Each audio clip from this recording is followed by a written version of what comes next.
Hello everyone, good morning. स्वागत है आप सभी का ऑनलाइन स्टडी में। आज हम आपके लिए लेकर आए हैं लूसेंट ऑब्जेक्टिव बुक का टॉपिक वाइज सीरीज़ में राजपूत काल। ठीक है, और यहाँ पे काफ़ी अच्छे अच्छे क्वेश्चंस मैंने कलेक्शन किया जो कि टॉप 69 एमसीक्यू मैं आपके साथ शेयर करने वाला हूँ।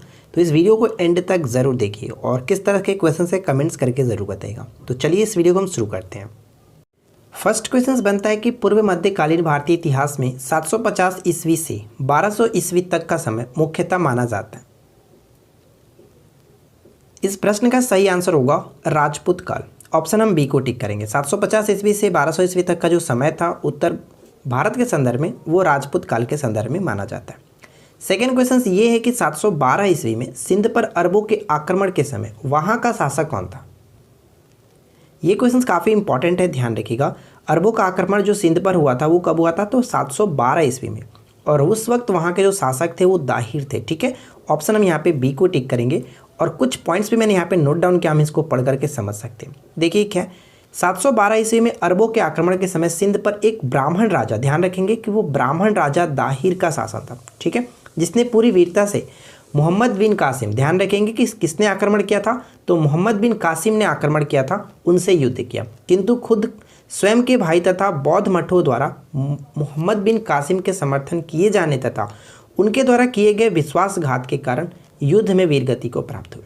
ठीक है, तो कुछ पॉइंट्स हम यहाँ पे पढ़ सकते हैं, समझ सकते हैं। चलिए क्वेश्चन नंबर थर्ड क्या है। सर्वप्रथम भारत में जजिया कर लगाने का श्रेय सिंध के विजेता मोहम्मद बिन कासिम को दिया जाता है। उसने किस वर्ग को इस कर से पूर्णतः मुक्त रखा।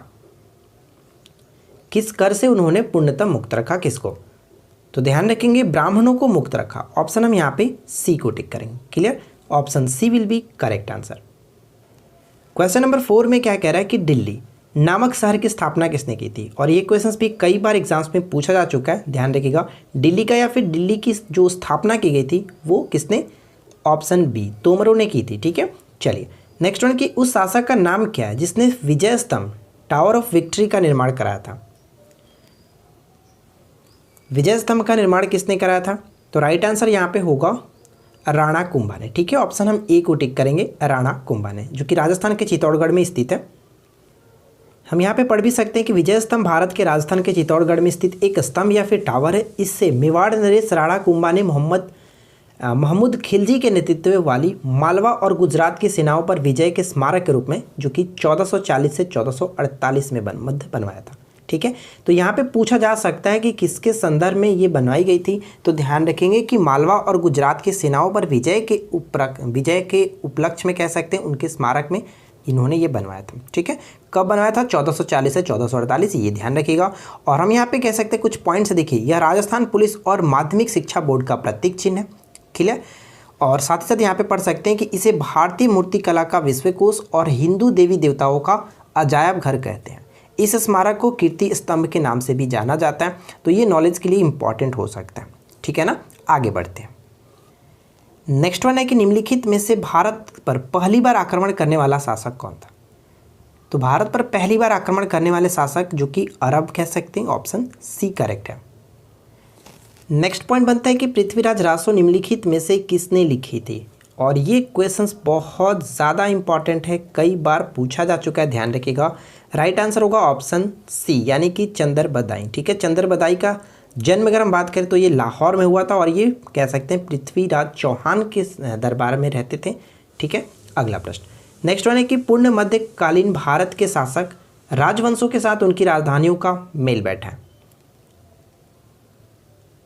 तो एक तरफ राजवंश दिया गया और एक तरफ जो कि उनकी राजधानी दी गई है। तो चलिए हम एक एक करके देखते हैं कि क्या सही होना चाहिए। देखिए, अगर हम बात करें प्रतिहार या फिर परिहार, तो इनकी राजधानी हम कह सकते हैं कहाँ पे थी, तो कनौज में, यानी ए का फर्स्ट के साथ बिल्कुल सही तरीके से मैच कर रहा है। चंदेल की बात करें तो चंदेल का हम कह सकते हैं चंदेल की खजुराहो, यहाँ पे भी सही है। परमार या फिर पवार कह सकते हैं कि धारा नगरी, ये भी बिल्कुल सही है, धार कह सकते हैं। और चालुक्य या फिर सोलंकी वंश की जो राजधानी थी वो अनहिलवाड़ा। ठीक है, अनहिलवाड़ यहाँ पे बिल्कुल करेक्ट हुआ। तो कुल मिलाकर देखें तो सही तरीके से बिल्कुल मैच किया गया, तो राइट आंसर यहाँ पे सी को टिक कर सकते हैं। अगला प्रश्न का राइट आंसर बताइए। वर्ष 1100 ईस्वी में निर्मित मंदिर जो भुवनेश्वर के अन्य मंदिरों पर प्रधानता रखता है कौन सा है। फ्रेंड्स, वीडियो अच्छी लगे तो प्लीज़ यार वीडियो को लाइक किया करें, अपने दोस्तों के साथ अधिक से अधिक शेयर करें। देखिए इस क्वेश्चन का सही आंसर क्या होगा, right answer will be option C, Tribhuvaneshwar Lingaraj मंदिर। ठीक है, कभी कभी डायरेक्ट क्वेश्चन ये पूछा जाता है कि लिंगराज मंदिर कहाँ स्थित है, तो ये याद रखिएगा कि ये भुवनेश्वर में स्थित है। ठीक है, चलिए नेक्स्ट प्रश्न बनता है कि दिलवाड़ा मंदिर कहाँ स्थित है। ये क्वेश्चन भी बहुत बार पूछा गया।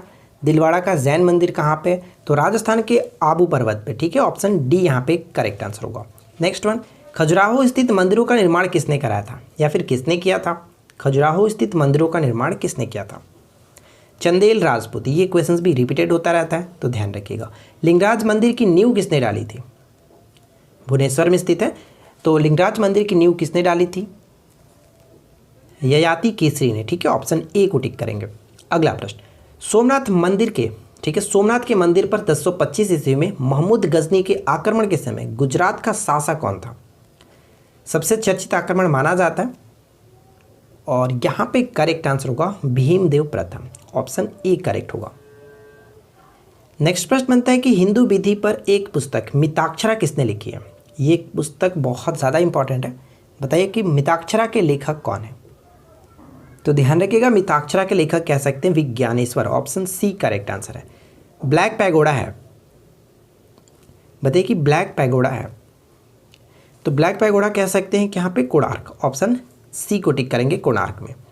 राजस्थान के इतिहास का प्रणेता किसे कहा जाता है, राजस्थान के इतिहास का प्रणेता किसे कहा जाता है, क्या होगा सही answer, right answer will be option A colonel Tod. ठीक है, कर्नल टाड यहाँ पे बिल्कुल करेक्ट आंसर है।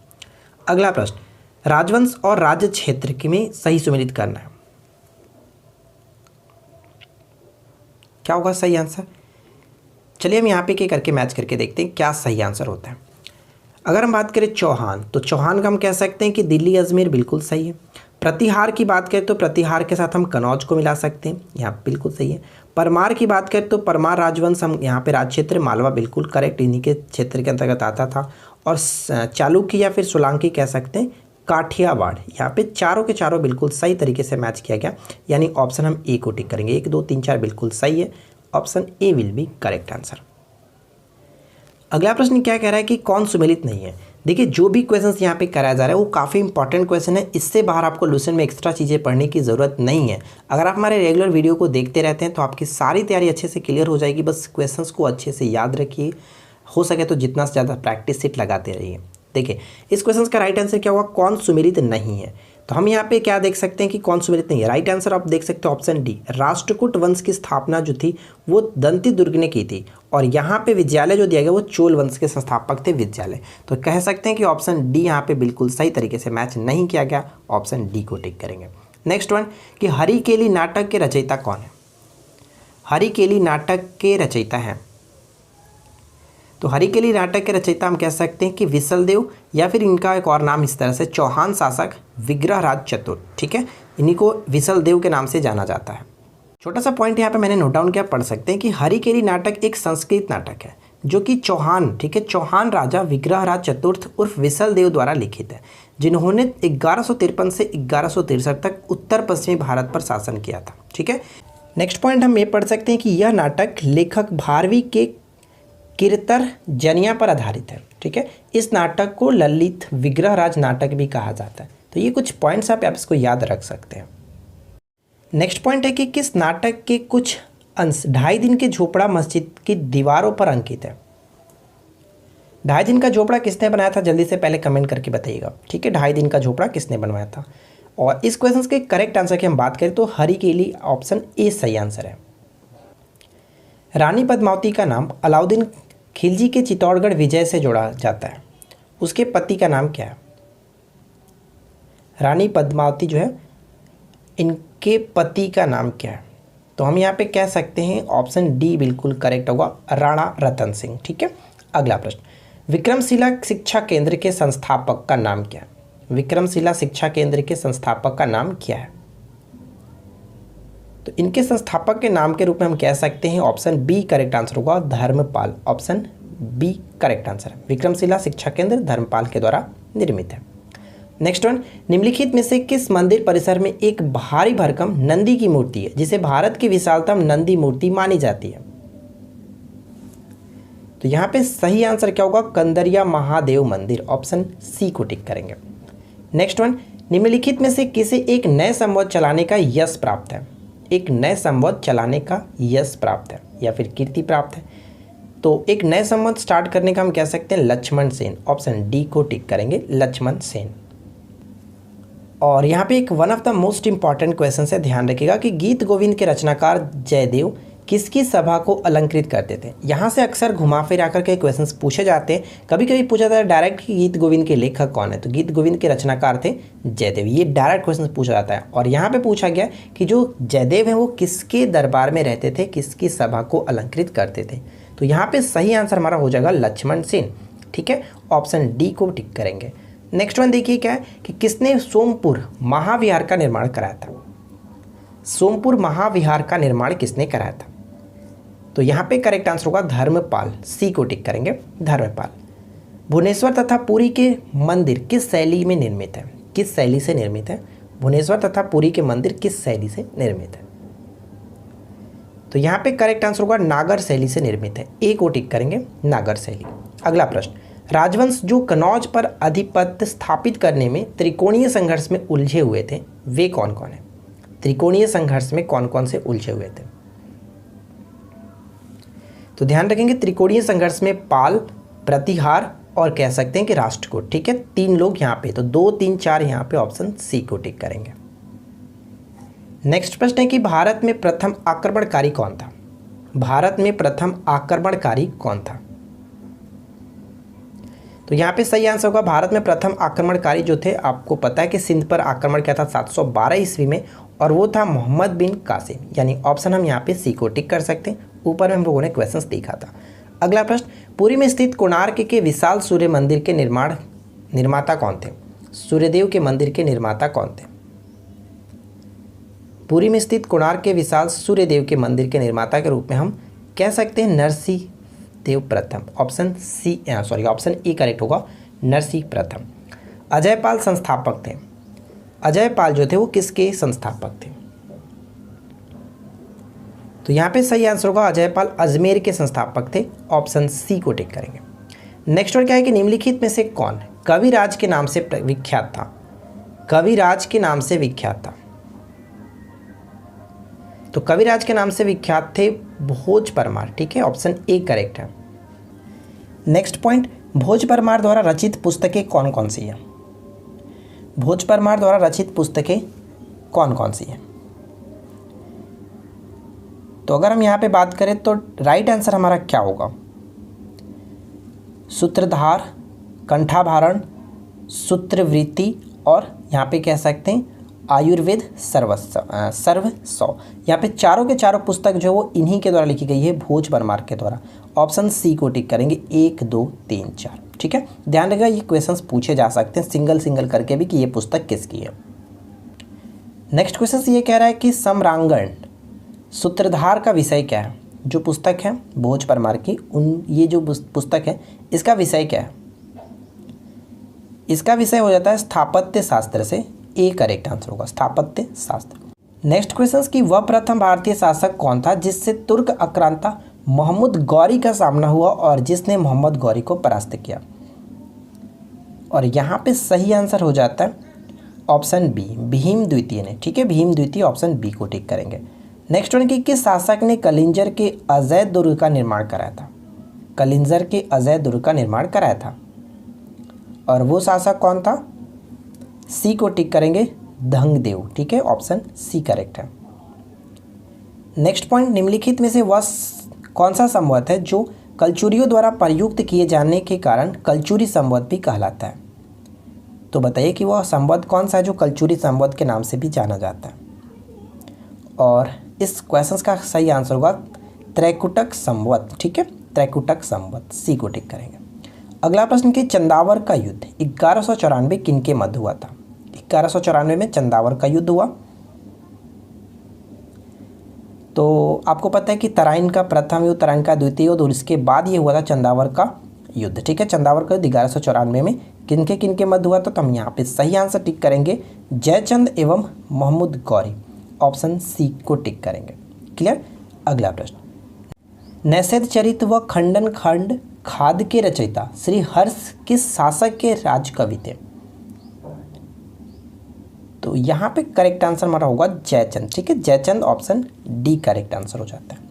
नेक्स्ट प्रश्न क्या है कि एक तरफ दिया गया है कि ग्रंथकार और दूसरी तरफ ग्रंथ है, तो जो ग्रंथ है उसके रचनाकार या फिर ग्रंथकार के रूप में हमें सही सुमेलित करना है कि कौन किसके साथ सही तरीके से मैच होगा। चलिए हम एक एक करके मैच करके देखते हैं। राजतरंगिणी की अगर बात करें, राजतरंगिणी जो ग्रंथ है इसके रचनाकार के रूप में कौन कह सकते हैं कि राजतरंगिणी कलहण के द्वारा रचित है, यानी ए का ए के साथ मिलना चाहिए। एक तो यहाँ पर भी है और यहाँ पर भी है। चलिए बी यहाँ पर भी मिल रहा है, यहाँ पर भी मिल रहा है, यानी हम सी को देखते हैं। सी की अगर हम बात करें तो जैनक, तो जैनक हम यहाँ पे क्या कह सकते हैं, तो जैनक का संबंध अगर हम देखें तो देखिए अगर हम यहाँ पे क्या है जैनक, तो देखिए विजय पृथ्वी विजय अगर हम बात करें तो पृथ्वी विजय किसके द्वारा लिखी गई है, तो जैनक के द्वारा ही लिखी गई है। और जबकि अगर हम यहाँ पे देखें ललित विग्रह राज, ये सोमदेव के द्वारा लिखी गई है। यानी कुल मिलाकर हम कह सकते हैं कि यहाँ पे राइट आंसर हमारा जो होगा ऑप्शन ए बिल्कुल सही तरीके से मैच किया गया। क्लियर, ध्यान रखेंगे यहाँ पे एक एक अलग अलग भी पूछा जा सकता है, तो आप इसको अच्छे से याद रखिएगा कि पृथ्वी विजय जैनक के द्वारा, ललित विग्रह राज सोमदेव के द्वारा, और राजतरंगिणी तो आपको याद ही होगा विक्रामक देव चरित्र विल्हण के द्वारा। तो ये सभी इंपॉर्टेंट है, याद रखना है। नेक्स्ट प्रश्न ये कह रहा है कि किस पर स्वामित्व के लिए पाल, प्रतिहार और राष्ट्रकूट के बीच त्रिपक्षीय संघर्ष हुआ था। त्रिपक्षीय संघर्ष हुआ था option D Kannauj, option B को टिक करेंगे कनौज। त्रिपक्षीय संघर्ष का आरंभ किस सदी में हुआ, त्रिपक्षीय संघर्ष का आरंभ किस सदी में हुआ था, 8वीं सदी ईस्वी में। ठीक है, 8वीं सदी, ऑप्शन ए को टिक करेंगे। त्रिपक्षीय संघर्ष का आरंभ और अंत किस राजवंश ने किया, त्रिपक्षीय संघर्ष का आरंभ एवं अंत किस शासक ने किया, किस राजवंश ने किया, तो ऑप्शन हम बी को टिक करेंगे प्रतिहार, ऑप्शन बी को टिक करेंगे। आगे बढ़ते हैं। नेक्स्ट देखिए क्या है कि पाल वंश का संस्थापक था, पाल वंश के संस्थापक कौन थे, पाल वंश के संस्थापक के रूप में गोपाल को जाना जाता है। चलिए जल्दी से इस क्वेश्चन का राइट आंसर बताइए कि पाल वंश की राजधानी कहाँ थी, पाल वंश की राजधानी कहाँ पे थी, तो राइट आंसर होगा option A Munger. Clear, Munger को टिक करेंगे। अगला प्रश्न कि राष्ट्रकूट वंश के संस्थापक कौन थे, राष्ट्रकूट वंश के संस्थापक कौन थे, तो ऑलरेडी हम लोगों ने ऊपर में इसके बारे में डिस्कस किया हुआ था कि राष्ट्रकूट वंश के संस्थापक दंती दुर्ग, यहाँ पे ए को टिक करेंगे। ठीक है, दंती दुर्ग करेक्ट आंसर होगा। राष्ट्रकूट वंश की राजधानी कहाँ पर थी, तो ध्यान रखेंगे राष्ट्रकूट वंश की राजधानी जो थी वो मान्यखेत, ऑप्शन ए करेक्ट होगा मान्यखेत। किस प्रतिहार शासक ने आदिवराह की उपाधि धारण की थी, ये क्वेश्चन से इंपॉर्टेंट हो सकता है। किस प्रतिहार शासक ने आदिवराह की उपाधि धारण की थी, इस क्वेश्चन का करेक्ट आंसर अगर हम बात करें तो मिहिर भोज, ऑप्शन सी बिल्कुल सही आंसर होगा मिहिर भोज। किस विदेशी यात्री ने गुर्जर प्रतिहार वंश की अलगुजर, यानी गुर्जर प्रतिहार वंश को अलगुजर एवं इस वंश के शासकों को बैरा कह करके पुकारा था, ये क्वेश्चन बहुत ज़्यादा इंपॉर्टेंट है, तो आप इसको अच्छे से याद रखिएगा। राइट आंसर क्या होगा, इस क्वेश्चन का करेक्ट आंसर है अलम सूदी, ऑप्शन बी बिल्कुल करेक्ट आंसर है अलम सूदी। नेक्स्ट वन कि कर्पूर मंजरी नाटक के रचयिता राजशेखर को किस प्रतिहार शासक ने संरक्षण दिया था, कर्पूर मंजरी के जो लेखक थे, एक क्वेश्चन तो याद रखना है कि राजशेखर इसके रचयिता थे कर्पूर मंजरी के। क्लियर, और अगर हम बात करें सही आंसर क्या होगा कि किसने इनको संरक्षण दिया था, तो यहाँ पे सही आंसर होगा ऑप्शन सी महेंद्रपाल प्रथम, ए ऑप्शन सी को टिक करेंगे महेंद्रपाल प्रथम। प्रतिहार स्वयं को किसका वंशज मानते थे जो राम के प्रतिहार अर्थात द्वारपाल थे, तो कह सकते हैं यहाँ पे Lakshman. Clear, option C Lakshman का वंशज मानते थे। नेक्स्ट प्रश्न है कि 750 ईस्वी में बंगाल के पाल वंश की स्थापना करने वाले गोपाल ऐसे शासक थे जिन्हें सामंती सरदारों ने चुना था, सी करेक्ट होगा। किस पाल शासक को गुजराती कवि सोडुडल ने उत्तरापंथ स्वामी कहा, उत्तरापंथ स्वामी किसे कहा, तो धर्मपाल को कहा था, ये क्वेश्चन याद रखिएगा, पूछा जा सकता है कि उत्तरापंथ स्वामी किसे कहा जाता है, धर्मपाल को। अगला प्रश्न, 9वीं सदी में भारत आए अरब यात्री कह सकते हैं सुलेमान ने किस साम्राज्य को रूहमा कहकर के संबोधित किया था, तो रूहमा करके संबोधित किसे किया था, ए को टिक करेंगे पाल। ठीक है, पाल राजवंश को। नेक्स्ट प्रश्न, हिंदू विधि की एक प्रसिद्ध पुस्तक दाय भाग के रचयिता कौन थे? दाय भाग के रचयिता कौन थे?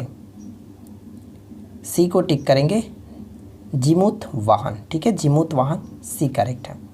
अगला प्रश्न देखिए क्या है कि रामपाल चरित्र की रचना किसने की थी? रामपाल चरित्र की रचना किसने की थी?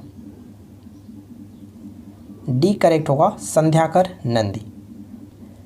पाल वंश के पतन के बाद बंगाल का राजनीतिक नेतृत्व प्रदान किया। पाल वंश के पतन के बाद बंगाल का राजनीतिक नेतृत्व प्रदान किया। ए करेक्ट आंसर है सेन वंश ने। ठीक है, सेन वंश ऑप्शन ए करेक्ट होगा। अगला प्रश्न कह रहा है कि सेन वंश का संस्थापक कौन था? सेन वंश का संस्थापक कौन था? तो यहाँ पे करेक्ट आंसर हमारा हो जाता है सेन वंश के संस्थापक के रूप में जाना जाता है सामंत सेन को। ए बिल्कुल करेक्ट आंसर है। और ये जो प्रश्न है बहुत बार पूछा भी गया है, तो आप इसको याद रखिएगा। क्लियर? चलिए नेक्स्ट वन क्या है कि किसने कुलीन प्रथा या फिर कुलीनतावाद का आरंभ किया था? कुलीन प्रथा या फिर कुलीनतावाद का आरंभ किसने किया था? जल्दी जल्दी कमेंट्स करते चलिए। तो देखिए अगर हम बात करें इस क्वेश्चन के सही आंसर का, तो भल्लाल सेन यहाँ पे करेक्ट आंसर है, Ballal Sen option A right answer होगा। किसने स्मृति ग्रंथ दान सागर एवं ज्योतिष ग्रंथ अद्भुत सागर की रचना की थी? One of the most important questions, दान सागर और अद्भुत सागर की रचना किसने की थी? तो इसकी रचना भी भल्लाल सेन ने की थी, ऑप्शन सी को टिक करेंगे। कश्मीर पर लगभग 50 वर्षों तक शासन करने वाली रानी दीदा मूल रूप से किस वंश की राजकुमारी थी? मूल रूप से कह सकते हैं लोहार वंश की ये राजकुमारी थी। सी करेक्ट आंसर है। सूची 1 को सूची 2 के साथ सम्मिलित करना, एक तरफ मंदिर निर्माण शैली और दूसरी तरफ प्रसार क्षेत्र। चलिए हम एक एक करके मैच करते हैं। यहाँ पे देखिए पहला पॉइंट क्या है कि नागर शैली। तो नागर शैली हम यहाँ पे कह सकते हैं कि उत्तर भारत में हिमालय से लेकर के विंध्य तक जो भी मंदिर निर्माण होती है वो नागर शैली में होती है। ठीक है, वेसर शैली की बात करें तो विंध्य से कृष्णा तक जो ही प्रसार क्षेत्र हैं, जो भी क्षेत्र है वो उनके निर्माण शैली है वेसर शैली। और द्रविड़ शैली की बात करें तो कृष्णा से दक्षिण में कन्याकुमारी तक होता है द्रविड़ शैली में मंदिरों का निर्माण। और ये one of the most important point है, आप स्क्रीनशॉट ले सकते हैं क्योंकि इसको आप याद रखिएगा। अगर आपको ये प्रसार क्षेत्र याद रहेगा तो अगर मंदिर शैली पूछी जाए तो आप वहाँ पे इजीली बता सकते हैं कि कौन किसके साथ सही तरीके से होगा। ठीक है, चलिए तो यहाँ पे अगर हम देखें तो बिल्कुल सही तरीके से मैच किया गया। तो राइट आंसर क्या होना चाहिए? ऑप्शन ए, 1 2 3 बिल्कुल करेक्ट है, ऑप्शन ए को टिक करेंगे, है कि नहीं? आगे बढ़ते हैं। अगला प्रश्न ये कह रहा है कि हिंदुओं में यह दृढ़ विश्वास है कि अन्य कोई देश उनके देश जैसा श्रेष्ठ नहीं है, कोई राजा उनके राजा के समान नहीं है, उनके शास्त्रों के समान कोई शास्त्र नहीं है। यह युक्ति किसकी है? यह जो युक्ति है वो कह सकते हैं अल्बेरूनी, ऑप्शन डी को टिक करेंगे। नेक्स्ट प्रश्न है कि गुर्जर प्रतिहार के उज्जैनी शाखा का संस्थापक कौन था? उज्जैनी शाखा के संस्थापक के रूप में हम कह सकते हैं नागभट्ट प्रथम, ऑप्शन बी यहाँ पे करेक्ट आंसर होगा, नागभट्ट प्रथम। खजुराहो के मंदिरों का संबंध है, खजुराहो के मंदिरों का संबंध है। जो भी इस टॉपिक में क्वेश्चंस दिए गए थे लूसेंट ऑब्जेक्टिव बुक में, उनमें से मोस्ट इंपॉर्टेंट क्वेश्चंस जो आपके एग्जाम्स के लिए इंपॉर्टेंट है वो मैं आपके साथ डिस्कस करता हूं। तो इसी तरह के लिए रोजाना एक एक टॉपिक के लिए हमारे साथ जुड़ सकते हैं। और भी बहुत सारे टॉपिक मैंने क्लियर कर रखा है, प्लेलिस्ट जा करके चेक कर लीजिएगा, आपको मिल जाएगा। आप हमारे साथ रेगुलर प्रैक्टिस करते रहिए, बहुत ही ईजिली आपके सारे जो भी क्वेश्चंस हैं वो क्लियर होते रहेंगे। तो खजुराहो के मंदिरों का संबंध अगर हम यहाँ पे देखें तो सही आंसर हो जाता है ऑप्शन डी से, यानी कि शैव संप्रदाय से, वैष्णव संप्रदाय से और जैन संप्रदाय से। ऑप्शन डी करेक्ट होगा। 1 2 3 ABC तीनों यहाँ पे करेक्ट आंसर है। अगला देखिए क्या है कि जैन वास्तुकला का प्राचीनतम उदाहरण मिलता है। जैन वास्तुकला का प्राचीनतम उदाहरण मिलता है। प्राचीनतम उदाहरण हम कह सकते हैं दिलवाड़ा जैन मंदिर। ठीक है, माउंट आबू पर जो स्थित है दिलवाड़ा जैन मंदिर। अगला प्रश्न, उदंतपुरी विश्वविद्यालय का संस्थापक कौन था? उदंतपुरी विश्वविद्यालय बिहार शरीफ नालंदा जिले में स्थित है। तो उदंतपुरी विश्वविद्यालय की स्थापना के रूप में हम कह सकते हैं गोपाल, ए करेक्ट आंसर है। देखिए बार बार क्वेश्चन ये पूछा जाने वाला है मोढेरा का सूर्य मंदिर किस राज्य में स्थित है? बहुत बार पूछा गया है मोढेरा का सूर्य मंदिर तो मोढेरा का सूर्य मंदिर कहाँ पे पड़ता है? गुजरात में। ठीक है, गुजरात, ऑप्शन बी को यहाँ पे टिक करेंगे। और लास्ट क्वेश्चन ये कि कर्पूर मंजरी नाटक के रचयिता राजशेखर को किस प्रतिहार शासक ने संरक्षण दिया था? ये क्वेश्चन तो हम लोगों ने ऑलरेडी ऊपर में देखा हुआ था। ठीक है, यानी क्वेश्चन रिपीट हो गया। सही आंसर होगा ऑप्शन सी, महेंद्रपाल प्रथम। ऑप्शन सी को टिक करेंगे। तो देखिए फ्रेंड्स 69 क्वेश्चन हम लोगों ने यहाँ पे कवर किया और मुझे यकीन है कि आप लोगों ने अगर अभी तक इस वीडियो को देखा होगा तो डेफिनेटली आपने बहुत कुछ नया सीखा होगा और आपको अच्छे क्वेश्चंस की कलेक्शन मिल गई होगी। वीडियो कैसी लगी, क्वेश्चंस कैसे लगे, नीचे कमेंट्स करके जरूर बताइएगा। वीडियो पसंद आया हो तो वीडियो को लाइक कर दीजिए, अपने दोस्तों के साथ अधिक से अधिक शेयर भी कर दीजिएगा और साथ ही साथ क्यूज का राइट आंसर नीचे कमेंट्स करके बताएगा कि इस क्वेश्चन का सही आंसर क्या होगा। ऑलरेडी आपने इस क्वेश्चन को ऊपर में देखा होगा, उसी क्वेश्चन का यहाँ मैंने फिर से क्यूज में पूछा ताकि आपको अच्छे से याद हो जाए। ठीक है, मैंने आपको बताया भी था कि ये बहुत ज़्यादा इंपॉर्टेंट है, तो कमेंट्स करके बताइएगा। फिलहाल हम मिलते हैं नेक्स्ट वीडियो में। Thanks for watching, keep watching, keep learning, have a good day.